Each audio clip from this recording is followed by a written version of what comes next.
Good evening. It gives me great pleasure to introduce to you this evening Professor Richard Falk.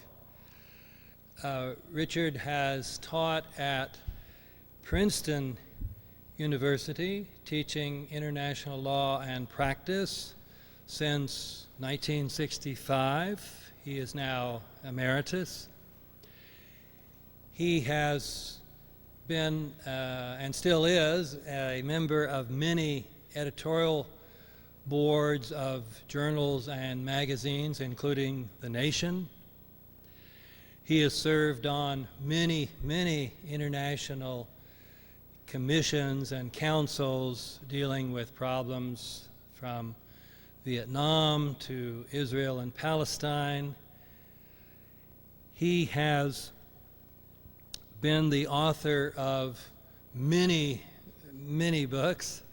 Some of the most recent are Religion and Humane Global Governance, Predatory Globalization, Human Rights Horizons,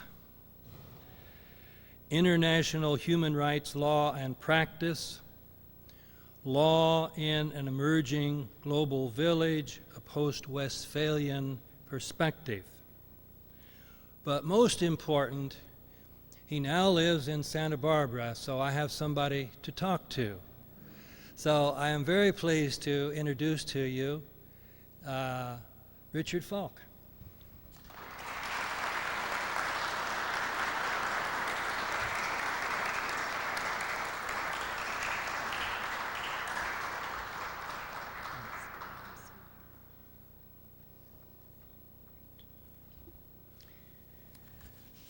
Thank you, David. It's a great pleasure and challenge for me to share this podium with David Griffin and John Cobb, two intellectual figures who have both influenced me greatly over the years and who I admire both as intellectuals and scholars, but also as extraordinary human beings. And if I wasn't intimidated enough by that, I've never spoken. The idea of a sword of Damocles is one thing, but to perform underneath such a symbol of sacrifice may be more than I can cope with, although perhaps the symbolism is not completely disconnected from our subject. I wanted to continue, in a sense, the inquiry of the past two presentations that we've had,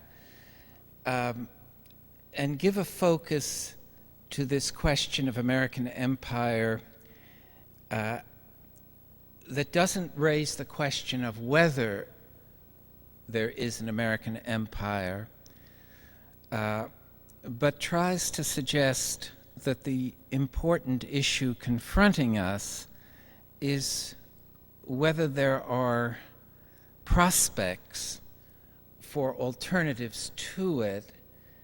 And in order to get to that point, we have to grasp what kind of empire it is.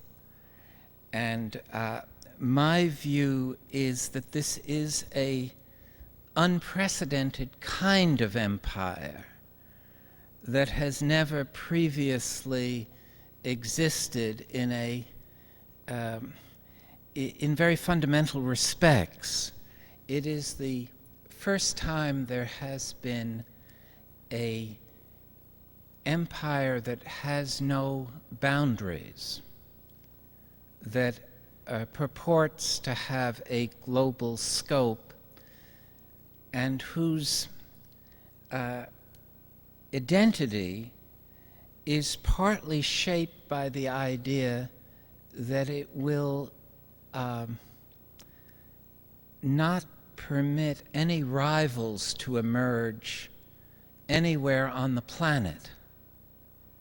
That it, in other words, claims, and that's why I think, as David correctly emphasized, the militarization of space is a critical dimension of the originality of this empire. It also is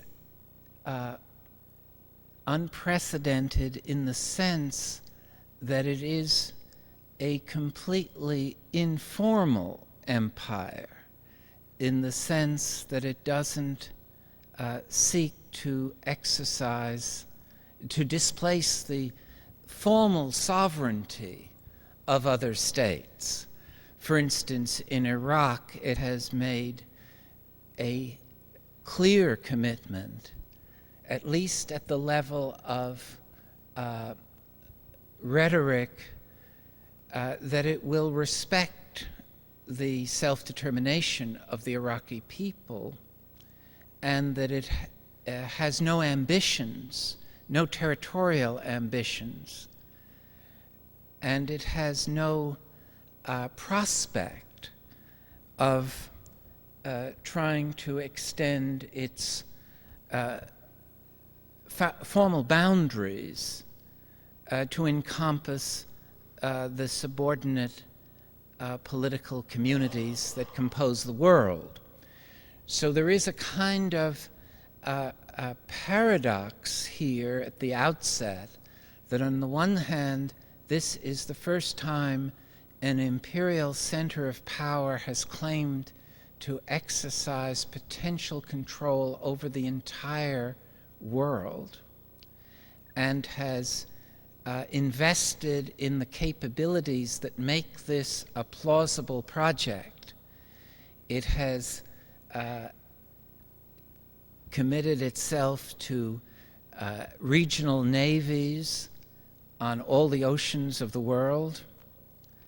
It has military bases in at least 60 countries, and a military presence in over 100 countries, and it purports to have a monopoly over the militarization of space, not only the defensive shield, but again, as David mentioned, this probably more important, at least in the immediate future, this what some people have called a panopticon, a global capacity to observe any point on the planet, and to be able to direct overwhelming force to any hostile event anywhere on the planet. So on the one hand, you have this global reach, and it's given a extra level of plausibility since September 11th, because the enemy, the main enemy of the United States, also is a global actor that has no willingness to acknowledge the sovereign rights of other states. So you have this encounter between these two global actors,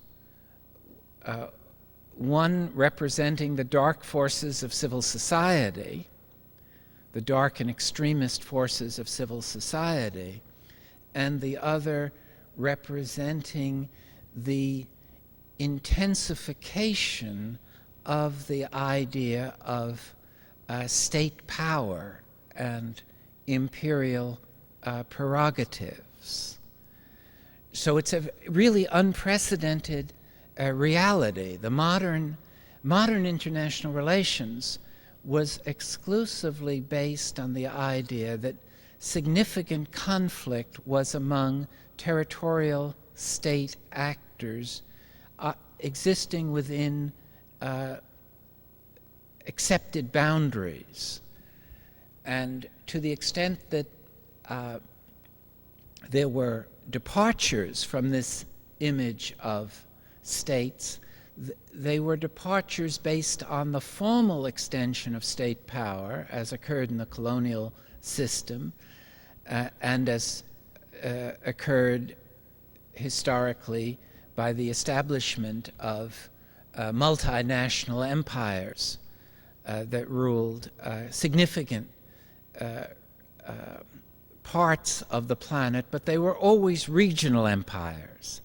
Every empire, despite the rhetoric it may have used, including the Roman Empire, was essentially a regional actor and was confined to a single civilizational space, essentially. So that in one sense, understanding the American empire is to comprehend the emergence of what might also be called a global state. That is, a state, a sovereign state that insists more than any other state in the world on its own territorial sovereignty, while simultaneously disregarding the sovereignty of every other state. And one of the features of an imperial actor is to create the rules of the game, so to speak, and to implement them selectively and not to be uncomfortable with double standards. And certainly by those criteria, the United States certainly qualifies as an imperial actor. And you see this in a number of critical areas. Perhaps one of the most inflammatory, so far as the events leading to September 11th are concerned, is the way in which the United Nations has been used and abused in the Palestine-Israel conflict. And one of the reasons for the deep disenchantment of the Islamic world, and one of the reasons that there is so much resonance for the kind of al-Qaeda resistance violence, however much it is repudiated as terrorism, is that this is the first effective display of resistance to the imposition of double standards on the Islamic world. And it partly expresses the impotence of the Islamic government, the Arab governments in particular, to defend the most fundamental rights of what is viewed as the Islamic community. And in that sense, Osama bin Laden himself has emphasized the presence of American military forces close to the most sacred sites. But I think wider than that issue, which is important for him and perhaps for the al-Qaeda leadership, is the unresolved Palestinian struggle for self-determination. In my view, nothing would do more to calm the passions that have existed in the world since September 11th than a just settlement of the Palestinian claim for self-determination. And if one really wanted to fight global terrorism, that would be at the very top of the agenda. And that doesn't mean making the Palestinians swallow a Bantustan. It means a fair settlement so that both peoples can live peacefully and with self-esteem next to one another, or conceivably as has been more recently considered as a single binational state. But I mention that in the context of trying to suggest that characteristic of empire that both creates the rules of the game and then enforces them so selectively that it creates the impression of arbitrary power rather than the rule of law. Because the most elementary aspect of the rule of law is to treat equals equally. And if power is used to treat equals unequally, then it exposes the role of power and domination and undermines respect for peaceful solutions of international conflicts. The other area that I think is worth noticing in this regard is the issue of weapons of mass destruction, where again the imperial prerogative to establish double standards is so blatant that it is remarkable that there hasn't been more opposition to it. The United States has recently waged a war allegedly to respond to threats that were connected with the supposed possession by Iraq of weapons of mass destruction. It turned out, of course, that they seem not to have had these weapons, and that it was at best a pretext for war that was initiated for undisclosed reasons.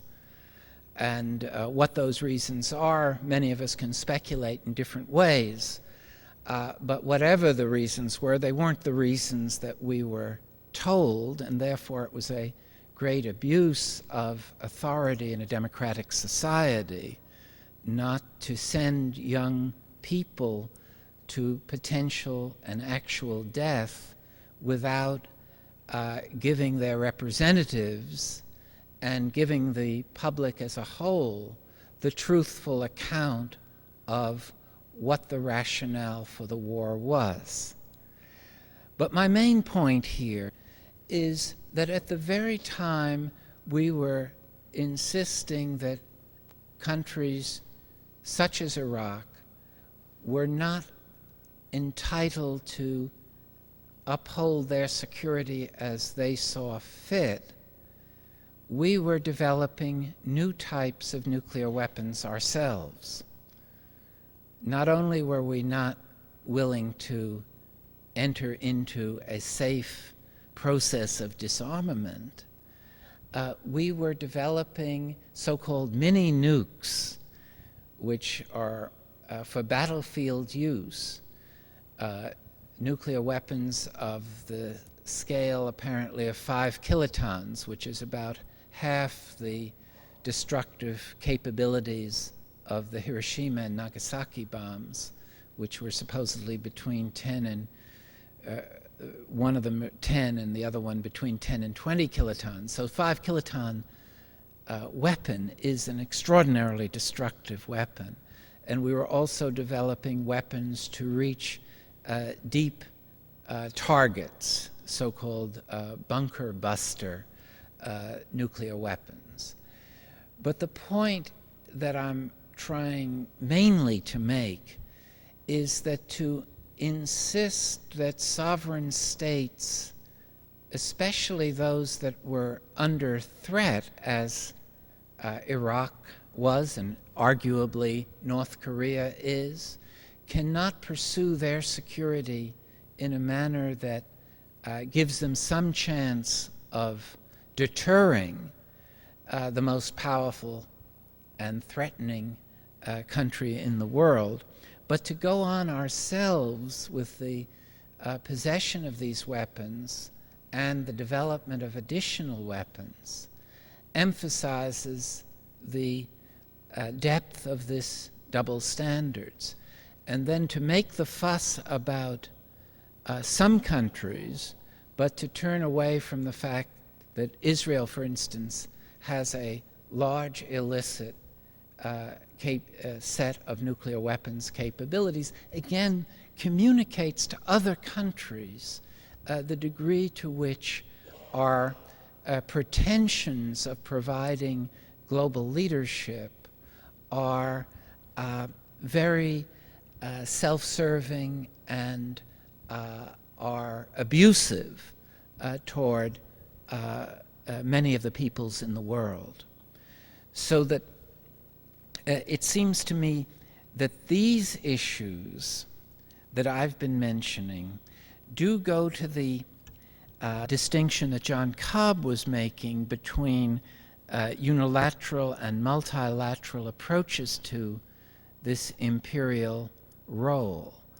That there is no, in some sense, there is no fundamental difference between the way in which these double standards were manipulated in the Clinton presidency and in the current presidency of George Bush, so that in one sense this is a bipartisan embrace of an imperial identity for the United States, again never being disclosed to the American people as a explicit goal of American policy, to the extent, as David quoted Rumsfeld, and then President Bush in his West Point speech went out of his way to say the United States seeks no empire, seeks neither empire nor utopia, was his exact phrase. So there is a combination, I suppose, of what psychologists would call denial. I think that there is a reluctance on the part of the American elite to acknowledge the abandonment of the fundamental constitutional identity of America, which is Republican with a small r, which does rest on the idea of repudiating the kind of colonial pretensions that were characteristic of Europe, and which the American Revolution was a reaction against. We all know, of course, that there was a measure of hypocrisy always in this denial of an imperial. This dynamic of denial is not new. But what is new is the extension of that dynamic to this global scope, and the special reality that with the collapse of the Soviet Union, there is no power on the face of the earth that is capable of deterring this single center of power.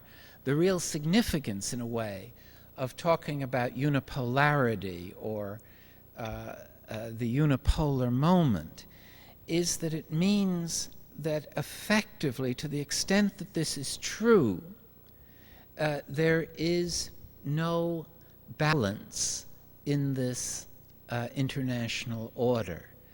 And again, the modern state system always rested on the idea that stability and peace did not really arise from adherence to law and to legal norms. It arose from a kind of equilibrium that emerged because as soon as one state became too strong, other states would collaborate to create a defensive alliance that would create a kind of deterrence and containment, what the United States and its allies thought it was doing in relation to the Soviet Union after World War II. The whole idea of containment and deterrence was actually in the mainstream tradition of how order and stability and to some degree peace were sustained in this world of sovereign states that lacked a government. And so that the present situation is one that is very much affected by the absence of deterrence. And it relates then to this issue that David referred to in the closing of his remarks when he quoted the maxim of Lord Acton. Is there any secular center of power that can be trusted if it has no checks and balances operating to contain its use of that power? And if you look at the major speeches of President Bush, especially the one at West Point, but also the national security strategy of the U.S., the core commitment there is to invest sufficiently in military superiority so that no country anywhere on the face of the earth can emerge as a challenger, friend or foe. This is not directed at the axis of evil countries or at countries that harbor terrorists. This is aimed as much at countries that we are friendly with, supposedly, including Europe, including Japan, so that it is a view of American ambition that looks toward a enduring imperial solution to the problem of global governance.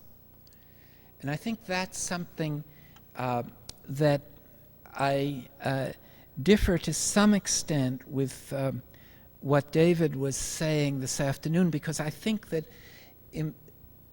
if, for instance, global warming and ecological decline become more severe, I think the tendency would be toward authoritarianism rather than toward democracy in order to deal with in order to possess a way of administering the scarcity of atmospheric conditions relating to greenhouse gases.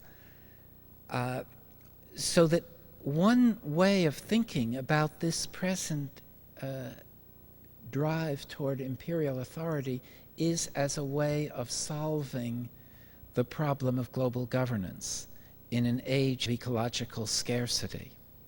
It's not a pleasant solution for probably everyone in the world, including ourselves, but it is a coherent solution that needs to be, if there's to be an alternative to it, it also has to involve a measure of global governance such as never has previously existed.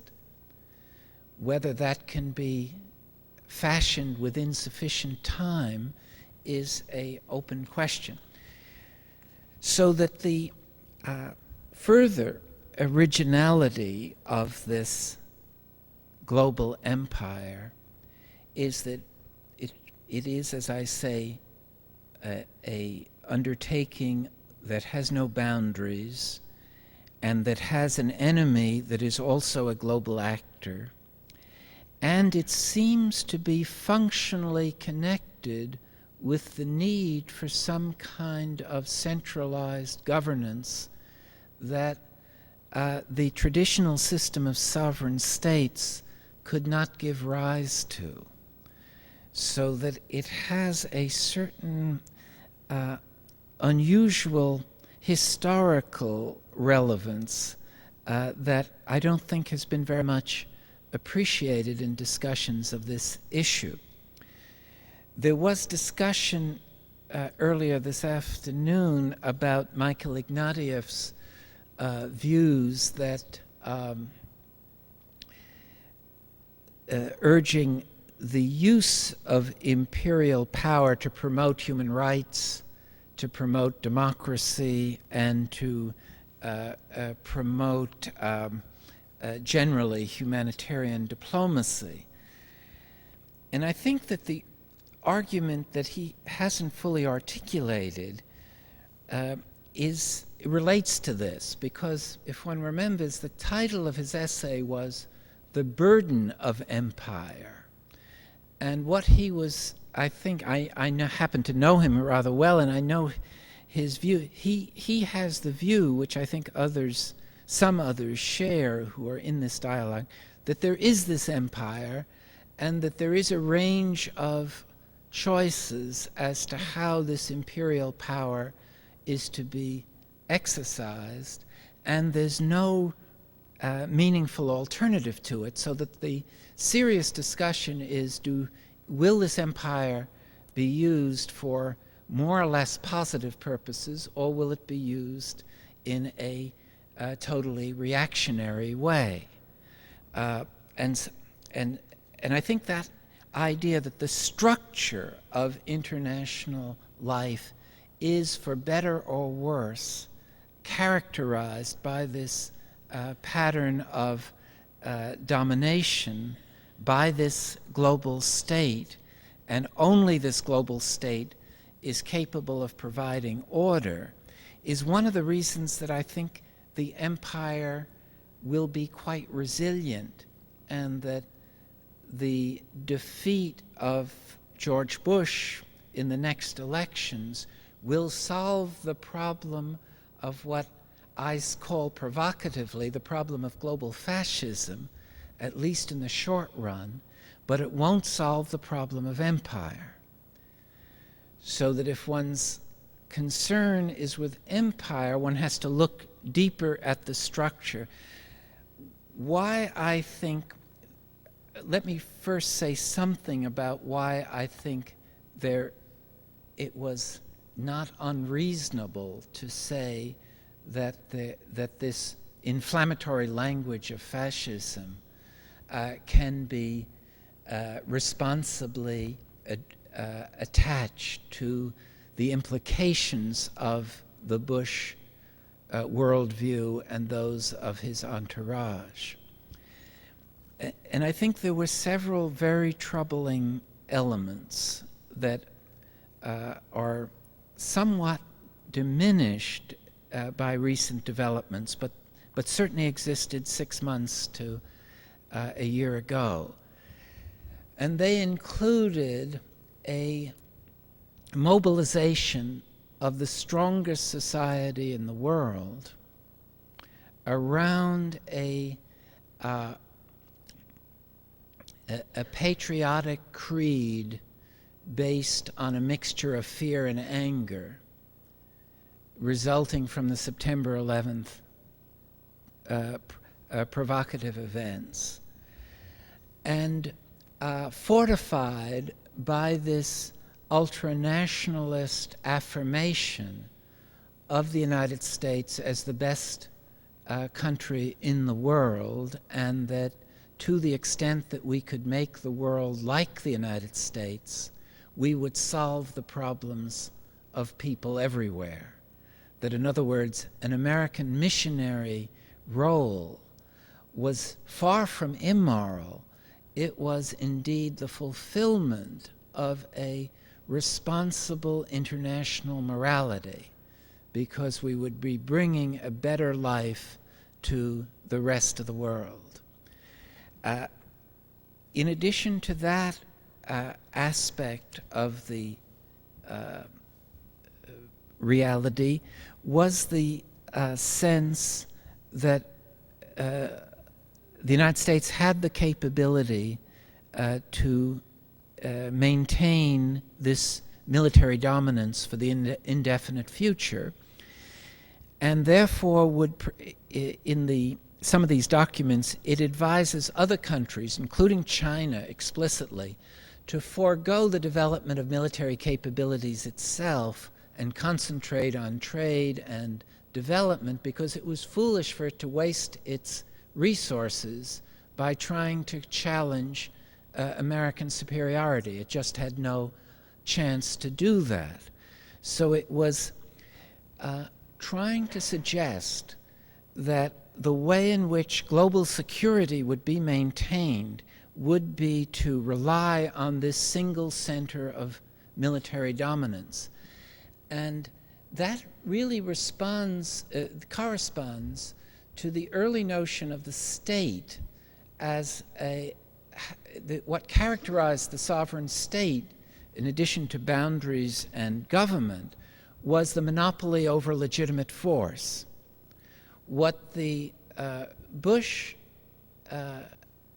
approach to its role in the world was to essentially claim that it possessed an effective monopoly over legitimate force, and that one could, as were suggested by some of the Bush advisors, ignore the United Nations, ignore international law, ignore allies, that there was a kind of government implicit in this imperial design. And then there was the further articulation, particularly by President Bush, that the adversaries, those that were opposing this way of organizing the world, were evil. The axis of evil rhetoric was a deliberate choice. And Bush, on several occasions, said that that this was a war between the forces of civilization and the forces of evil, and that the rest of the world had to choose between those two sides. And since there was no way of negotiating with the enemy, it was not a state, it had no address, it didn't recognize itself any rules of limitation.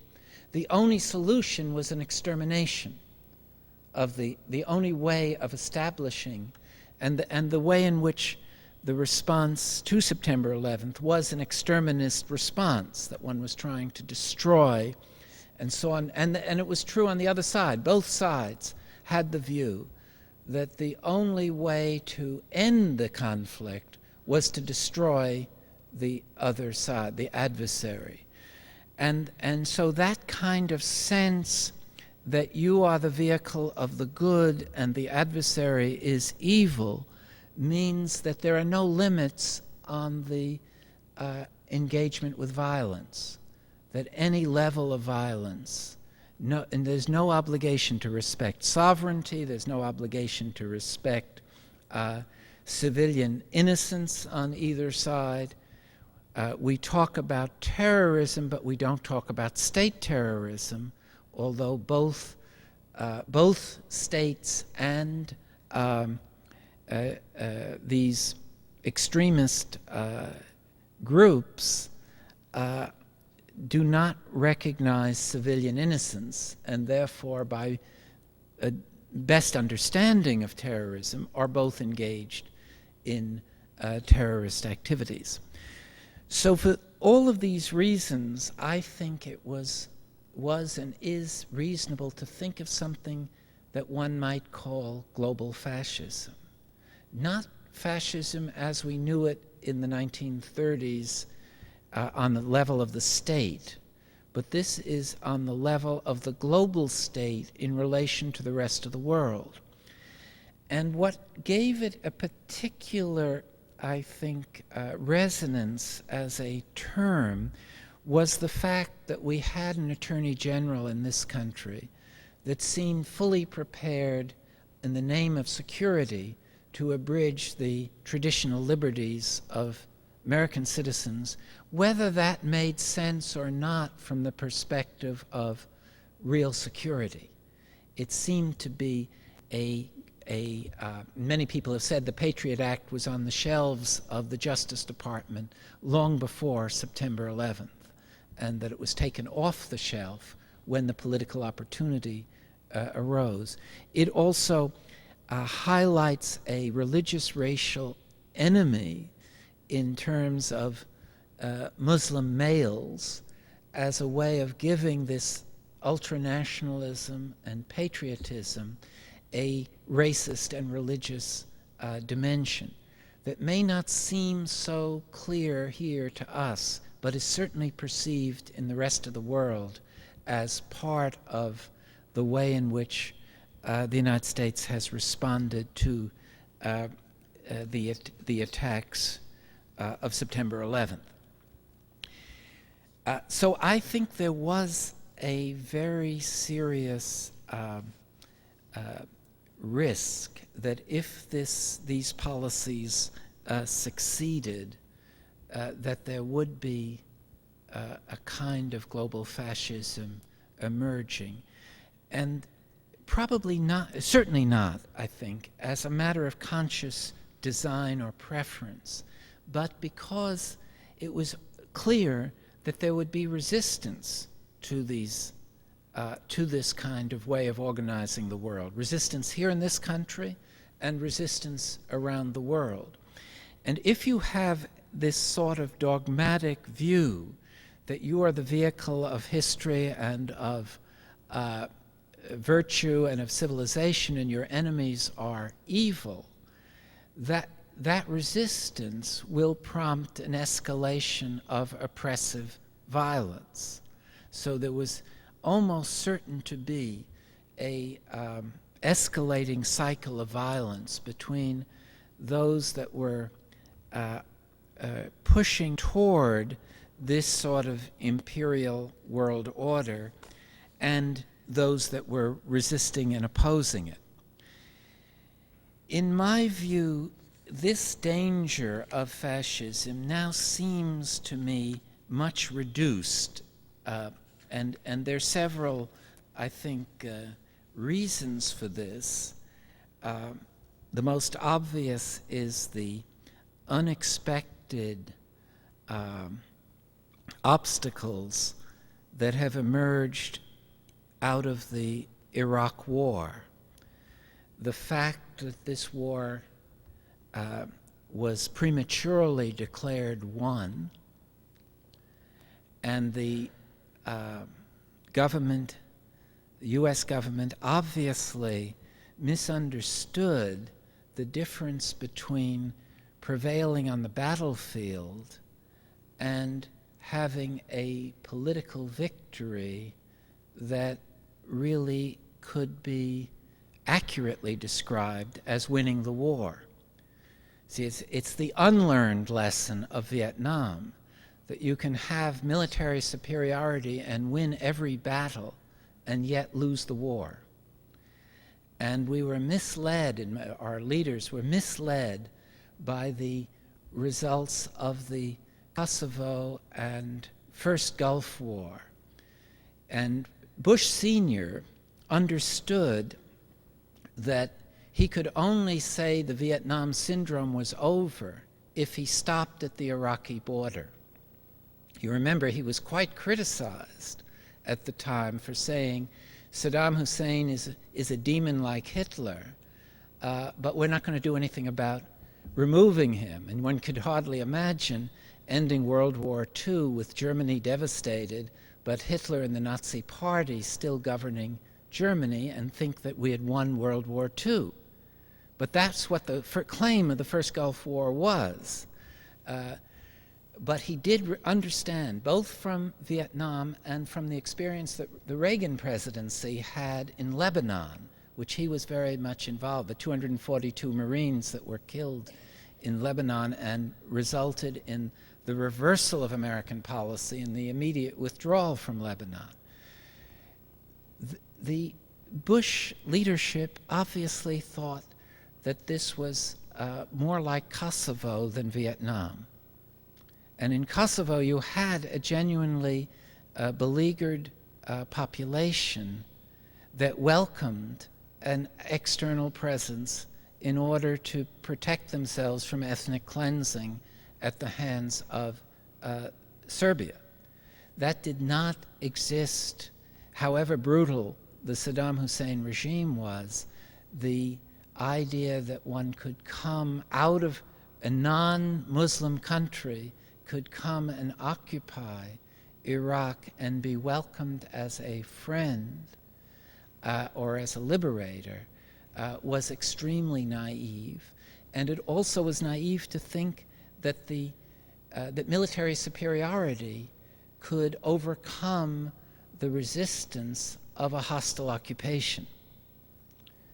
And so this has been, this has definitely, I think, at least for the foreseeable future, undermined the ambitions of the Rumsfeld-Wolfowitz view of restructuring the whole Middle East. The costs in money and blood are just too high, and there's an obvious sense of overextension and a backlash within this country. This has been further underscored, I think, by the need to crawl back to the United Nations to beg for help after repeal. You remember that George Bush told the UN they would be irrelevant if they didn't join in the war. Now he has to come back and say, you're very, very relevant. And he can't quite say that. You know, I guess it's people from Crawford, Texas don't acknowledge error. And so it was a pretty leaden message that was delivered, say, asking for help, but saying we were right all along, which is not something that is likely to be very persuasive. And this has been further, I think, reinforced by the growing weakness of the American economy as a world actor. Just a footnote to what John Cobb analyzed earlier today, the fact of an American Secretary of the Treasury going to China and asking them to raise the, not devalue, but to upwardly value their currency so their exports would become more expensive for us, is an astounding development for free trade, for the great advocate of free trade. Because what we're really saying is we can't afford to buy cheap goods anymore because we can't compete with you. So you have to artificially raise the prices of your exports so that we can reduce our trade deficit and not have such a weak dollar, which is very inconsistent with being an imperial power. So that these developments, in addition to the fact that for a larger number of people here and practically everyone everywhere else, American leadership no longer has credibility. It's again the same problem that emerged in the latter stages of the Vietnam War. There's a credibility gap between what we are told and what the realities are. And when you initiate a war on the basis of that and are unable to succeed quickly with that war, it is likely to produce a backlash. And so many people, I think, are beginning to perceive the Bush foreign policy as a variant of what I would call Enron geopolitics. That it has, it's trying to play complicated, sophisticated games with our mind, and in the process is killing lots of people, both our own and people in other societies. So that all of these factors, I think, make the Bush presidency more vulnerable and make it more likely that we won't be confronted by the kind of political extremism that seemed to be almost assured if the Iraq War had been as easy as we were told it would be, and then would lead to further efforts at political restructuring. But as I said, and let me bring these remarks to a close around this issue, even if we succeed in changing the political leadership of the United States, we still have the problem that the United States will remain the dominant political actor and will seek to have global control.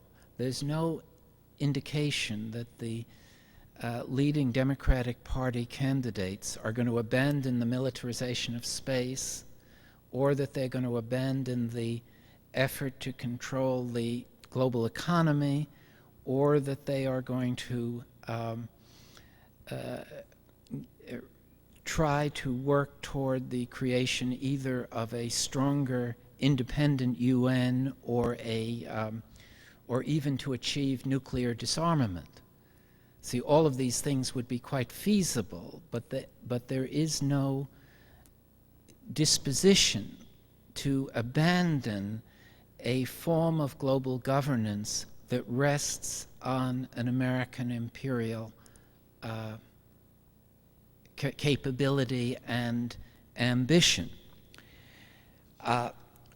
So that I think we can be optimistic in one way, in the very short run, because I think it is extremely important to replace this highly ideological neocon militarist approach to global empire. But we shouldn't be so complacent to think that that solves the imperial problem connected with the legitimate grievances of people in other parts of the world, and starting again with the Palestinians, the disparities caused by economic globalization between rich and poor, and the persistence of global poverty. There seems to be no will to address those problems in the manner that would be necessary if we were to create the political preconditions for global democracy. As with the other speakers, I will try in my second talk to address the question that I think is crucial and overlooked, and that is, can we hope to find an alternative to global empire unless we do something drastic to end the role of the war system as the basis for global security? Thank you very much.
Then you can Okay. reach it. Yeah. Okay, who would like to begin?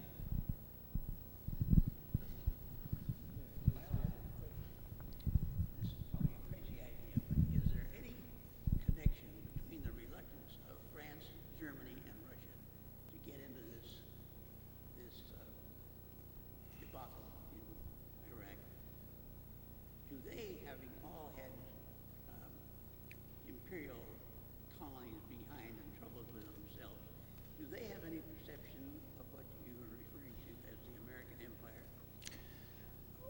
Did everybody hear the question? Yes, France, Russia, and Germany. Yes, is some of their unwillingness to get into what the questioner called the debacle, the current debacle, a reflection of their memories of being imperial powers themselves? Of course, it's difficult to know what's in the mind, if there is a mind. I mean, how governments, how they project their views on issues. I think that the fundamental issue here is a sense that it's important to try to discipline, or at least to bring some limits to bear on the United States' use of its power. And to at least say to the United States, if you're going to do things unilaterally, then you can pay for them unilaterally. We're not going to bail you out. Why should we pay for a undertaking that we felt was unjustified? And I think there's a great deal of plausibility, and the public, the citizenry in these democratic countries are all overwhelmingly opposed to sending young soldiers to Iraq, or to using resources in this way, even though there is a recognition that now that that Iraq is in this present condition, there is a general interest in trying to find some way to bring it stability and a better future. And so it's not self-evident that if President Bush had gone to the UN in a somewhat more humble way, I'm absolutely sure there would have been a great deal of support, because at that point there could have been the understanding. First, the United States seemed to have grasped this lesson that it can't act unilaterally in situations where it hasn't been attacked. There was no attack, no basis in international law, no authority from the international community. And so that first, it can't act unilaterally with respect to the use of force. Secondly, that it needs to respect the procedures of the international community in war-peace issues. And thirdly, that it is a self-destructive undertaking to try to impose a political solution on a country in the third world, and especially a country in the Islamic world. See, if there was one thing that should have been learned from this whole post-September 11th period, it is the depth of resentment against the United States and the West for what is perceived to be the abuse of the Islamic world. And as I said, if one really wanted to change all that, you have to start with the Palestinian conflict, Palestinian-Israel conflict. Yes? There's an interesting juxtaposition at the moment that Europe feels more secure and safe than ever in its history with the European Union. And yet at the same time, the US is now feeling more insecure than ever. Mm-hmm. This is something we have to take into account. The Europeans are feeling contented, and the Americans are feeling nervous. Yes. Well, see, I think there are several. It's a very interesting observation. The Europeans now are feeling content and secure, despite the absence of great military power, and the United States is feeling more insecure than it ever has felt, despite, I'm adding a little bit to your question, despite the fact that it has such overwhelming military power. And I think there's several explanations. First of all, Europe has developed this most impressive innovation in world order, this framework of a cooperative, quasi-federal, regional, political and economic set of arrangements that may be the wave of the future for the world. If the European experiment, including the strength of the euro, succeeds, it will be imitated in Asia and in Latin America and Africa and elsewhere. It already is being, to some degree, imitated. So Europe feels itself to have been creative with respect to this issue of governance and participating in the world. Secondly, Europe, for the first time, has no serious internal conflicts and no plausible external enemies. At the same time, the United States, despite this power, is under attack everywhere. It's not, say, I live in the summers in Turkey and I get these things from the consulate in Istanbul, and they're always warning Americans to keep the lowest possible profile, don't do non-essential things. So here's this imperial power where it's afraid to walk in the streets in a city in a friendly country. Turkey is essentially, despite their opposition to some of the recent U.S. government policies, it's extremely pro-American on the street level. And yet there's this acute sense of vulnerability that's never existed before in American history. So you have this paradox of a global domination project in Washington and a sense of pervasive anxiety and insecurity everywhere, including in our own country. Nothing would surprise one. Anything could happen anywhere, and it would seem to be a sequel to September 11th. So we no longer have defensible borders. We no longer are secure when we travel. So it is a very unusual circumstance. Now, there's been some articles, a book that's gotten a lot of attention, written by a neoconservative named Robert Kagan, called "Of Peace and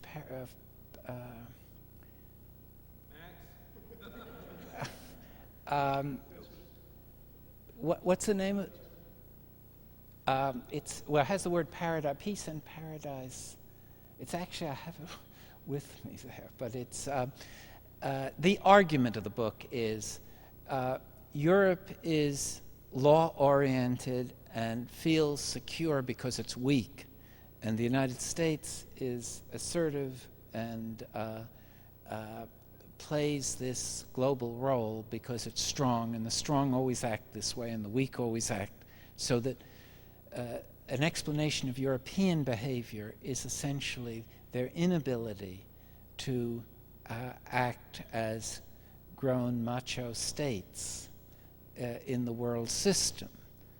And it's a very controversial book, as you can imagine. I think it's called Of Peace and Paradise, something like that. Yes?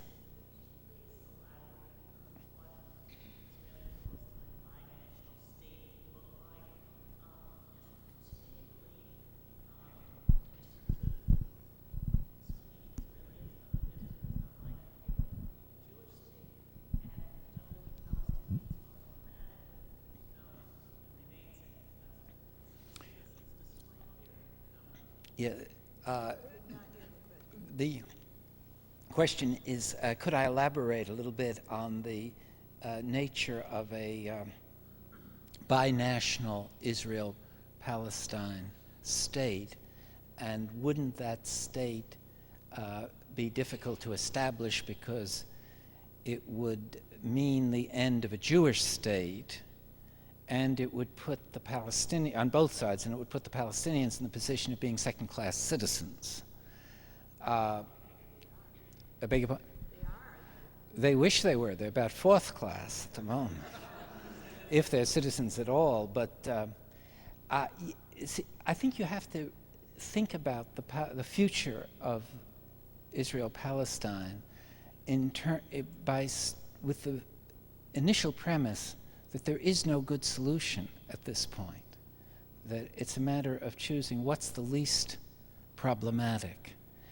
And Israel has, in a sense, bitten its own tail, because what it did for many years, and this goes back before Sharon, is to create so-called facts on the ground. And facts on the ground included the settlements and the bypass roads and the various constructions of military fortifications that encroached on the West Bank and Gaza and taking the water. So they've created a situation where, and the reason they created these facts on the ground was that they thought that when they were negotiating a solution, these facts on the ground would have to be taken into account, and therefore Israel would get a much better bargain at the end of any so-called peace process.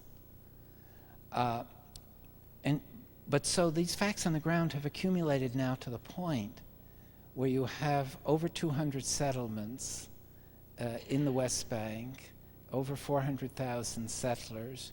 You now have all these bypass roads, which they've spent billions of dollars on.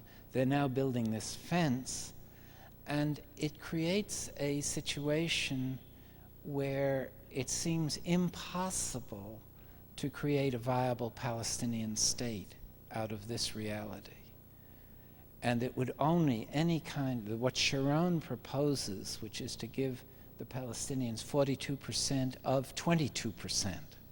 You know, the West Bank is essentially 22% of the original Palestinian mandate, and he wants to give 42% of that 20% and have the entire Palestinian entity surrounded by Israeli checkpoints, so you couldn't leave without going through an Israeli checkpoint, have airspace completely dominated by Israel, and have no weapons in the Palestinian side beyond light police weaponry. That, even if somehow or other Washington and Tel Aviv forced the Palestinians to swallow that, the younger Palestinians wouldn't accept it. It would just be a recipe for continued war and a continued, then a resurgence of the view on Israel's side that the Palestinians don't want peace. And there's a heavy propaganda from Israel that has really misled the Israeli population in terms of what is a fair solution and how do we arrange to have some kind of viable peace.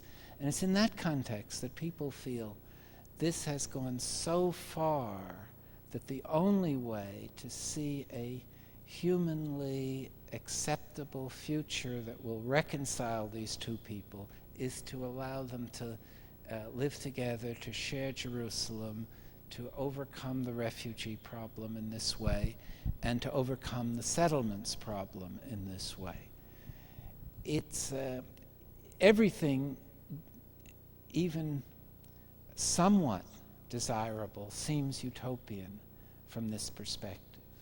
But so did the transformation of South Africa from apartheid. Whoever expected Nelson Mandela, after 27 years in jail, to preside over a peaceful transformation that the white minority would accept? And who predicted the implosion of the Soviet Union before it actually happened? So the impossible happens. And even though it seems, as I say, implausible, it probably is the only humanly acceptable outcome. Edward Said, who died 10 days ago, and had for a long time been articulating this view and stood almost alone in the Oslo years in saying that this effort to divide the two peoples will only lead to the perpetuation of the conflict and the violence. And so I think we need to have the moral imagination to think boldly about a kind of future that seems, as I say, utopian at the moment, but is probably the only realistic scenario for the future. Yes, please. Could you comment on the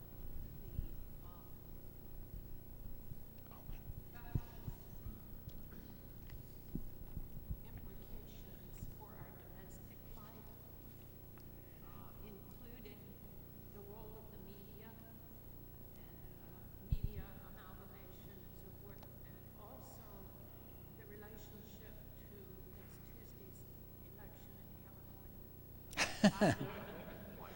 That I didn't expect at the end of the question, but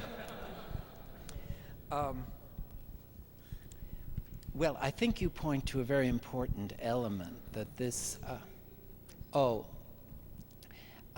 Would I comment on the domestic, the domestic dimensions of fascist threat, and how does that link to the California recall election, and how is that related to this consolidation of the media? And I think one of the things that is characteristic of a fascist political community is the absence of meaningful dialogue on important issues. And Noam Chomsky and others have long been writing about the issue of indoctrination in a liberal society. You know, it's a much more sophisticated process than in an overtly anti-democratic society. I used to tell my students during the Cold War years that if you were living in Moscow and reading Pravda, it would be easy to understand what was true and false. But you were living in the United States and trying to read the New York Times, you had to be very sophisticated to understand the degree to which you were being manipulated by the way in which the news was being slanted. And now we've had this experience since September 11th particularly, where the prior concentration of ownership of the media has translated itself into an orchestration of the society for an illegal and aggressive war, with and a denial of the any kind of access for dissenting voices. Even though there was a lot of dissent in American society, you would never know it by watching the main TV channels. So this is, I think, a complicated and subtle form of thought control that, of course, is, for some of the reasons I tried to give in my talk, is a little bit unraveling because the policies haven't worked out. And so now you do get a broader, somewhat broader debate, and the Democratic Party has somewhat awakened from its long slumber and is at least prepared to criticize the policies of the leaders.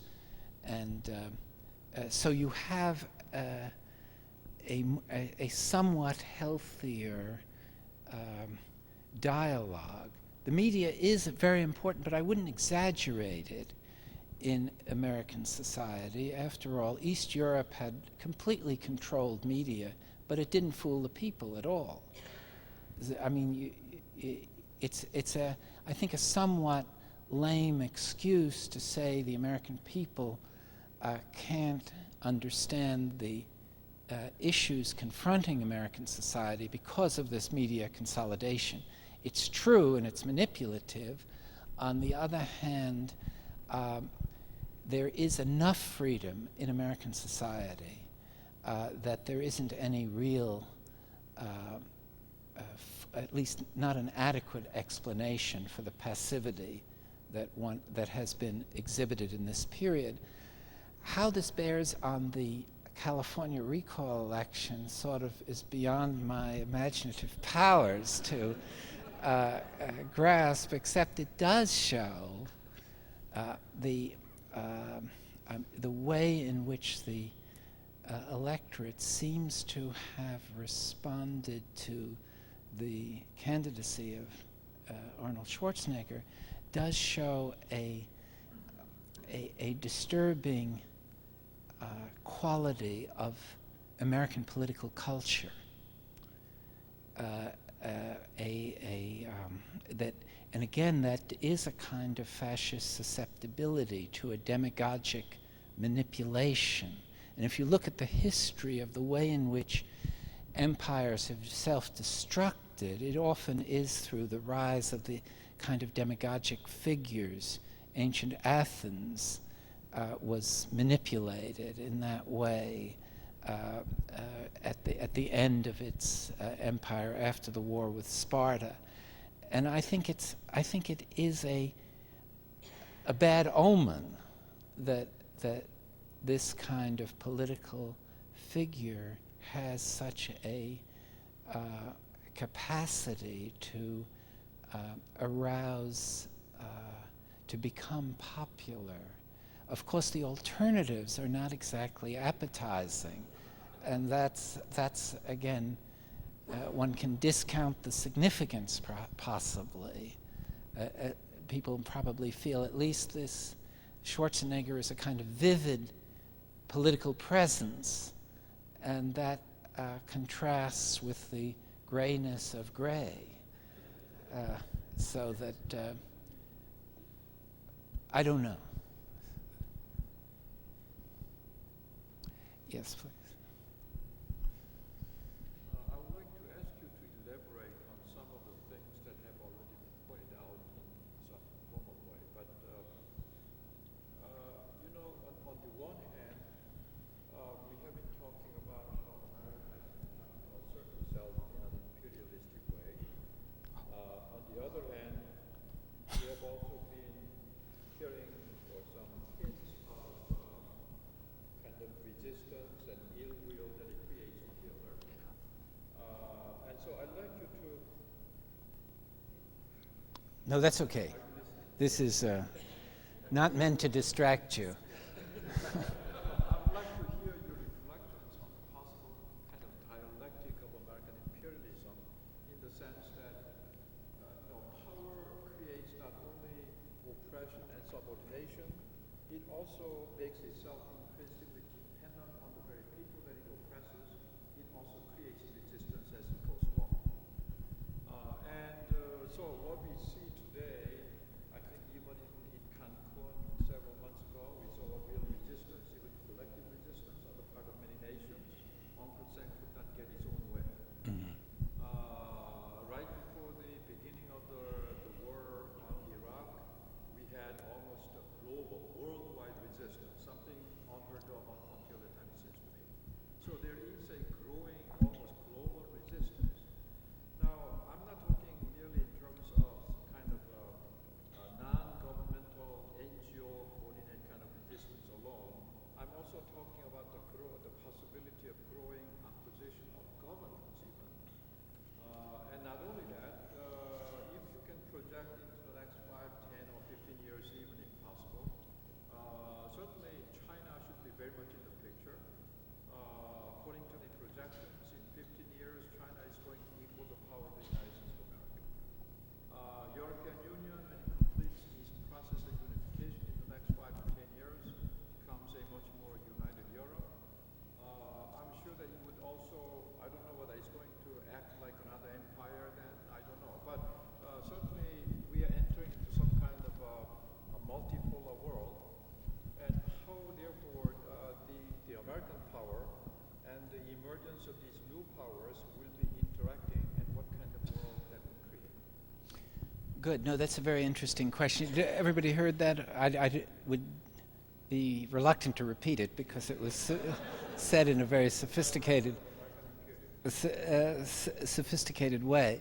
But it basically this question of what are the likely reactions to this global domination project of the United States, and how likely are they to be effective? I mean, and you do have, as you point out, you had some impressive signs that there is a inchoate global movement of opposition. I mean, it was unprecedented to have between 11 and 15 million people around the world demonstrating against the Iraq War. That's never happened on any issue. You can't quite call it resistance. It was more an expression of opposition. And it seemed to dissipate. It was fairly superficial, at least at this level, because it didn't sustain itself in the face of the war itself. And then you do have this, it's hard to evaluate this Cancun move by the so-called Group of 21 countries, including India, China, representing more than half the world's population, refused to, for the first time in a world economic arena, refused to acquiesce in the way in which the agenda was being shaped by the United States. So, you know, if you put that alongside what I said, you know, Bush having to go back to the UN to seek support to send the Treasury Secretary to Beijing to get a higher Chinese currency exchange rate, and this popular grassroots opposition, including here in this country, you do have elements of a powerful potential resistance movement. And I think if, for instance, the Bush government is reelected, which, even though I think it's less likely than it was a few months ago, is far from an impossibility. If it is reelected, then I think you will see this development you mentioned on a governmental level. I think the possibility of a Euro-Russian-Japanese alliance or some kind of defensive moves, because I think that what is very deeply embedded in international political life is some kind of balancing reaction to the perception of a single center of power trying to project its influence diplomatically, culturally, economically, militarily, everywhere in the planet. And as I think all three of us have been saying, this is not just a phenomenon of the Bush administration. The effort to use consumerism as part of an American global ideology was very much part of the Clinton presidency and his economistic approach to global empire.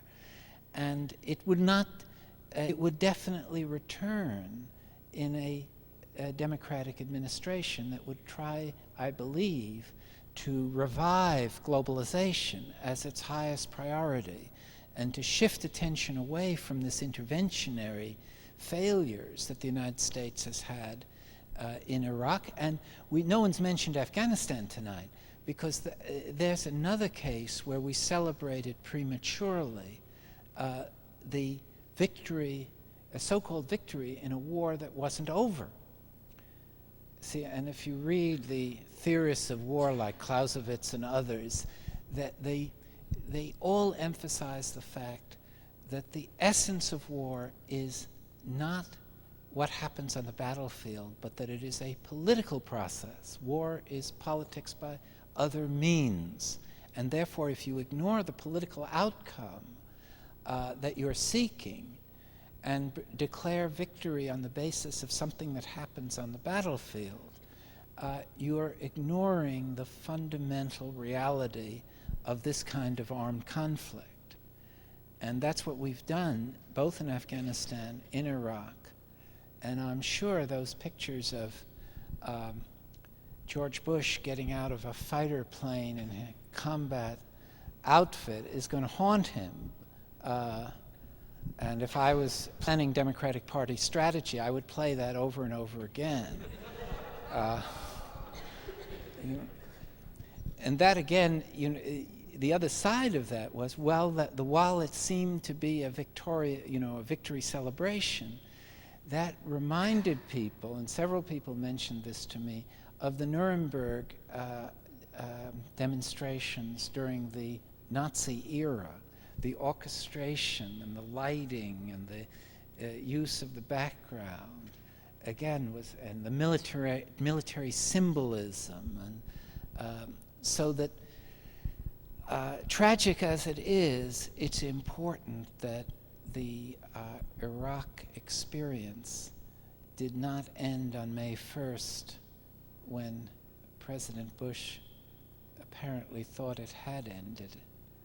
It's very important that we get the opportunity, at least, to change direction, at least to get away from this idea of trying to control the political destiny of other countries through military intervention. Yes, please.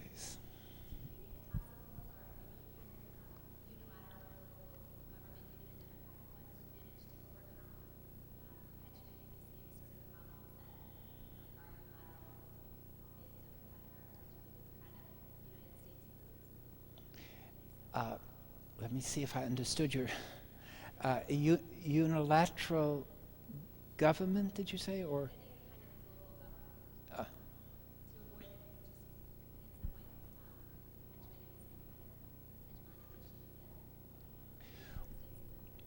Well, I think it's a good question because underneath it is the issue of the great unevenness of the way in which people are living on the planet today.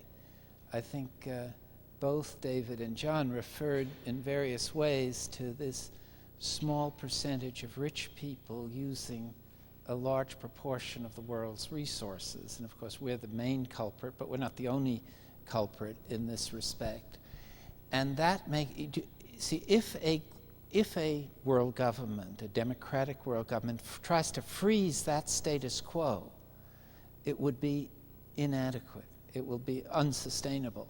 But if it tries to change it, it will create tremendous resistance on the part of those that are in a dominant position. One of the things that George Bush said at that Rio conference, the senior George Bush, was that the American standard of living is not negotiable.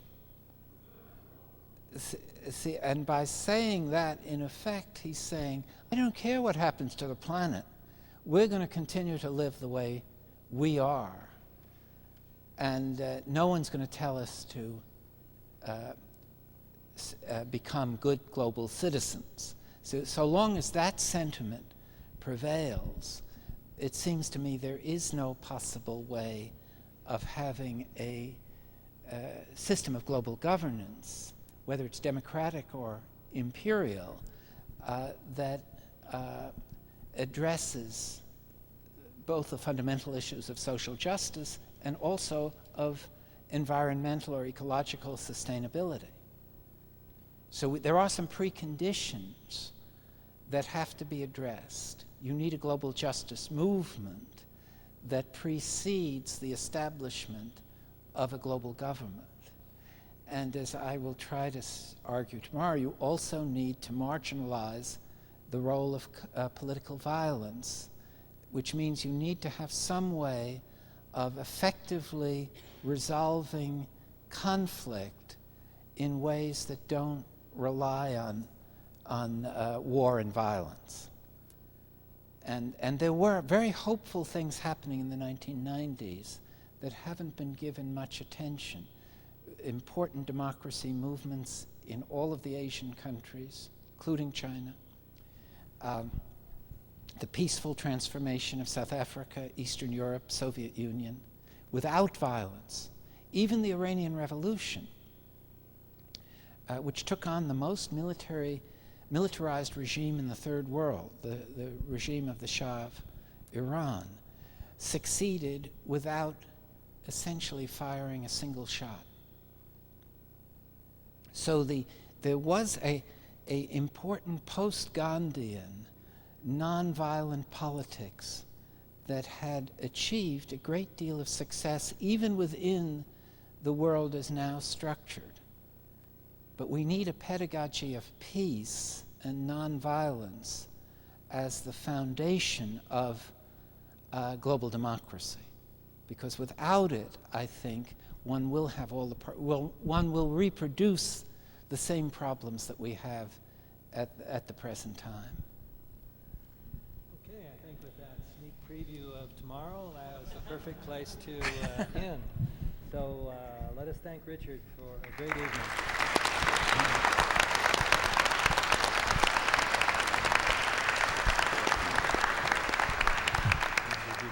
Oh, I have to get. And we'll hope to see you back here at 2 o'clock tomorrow.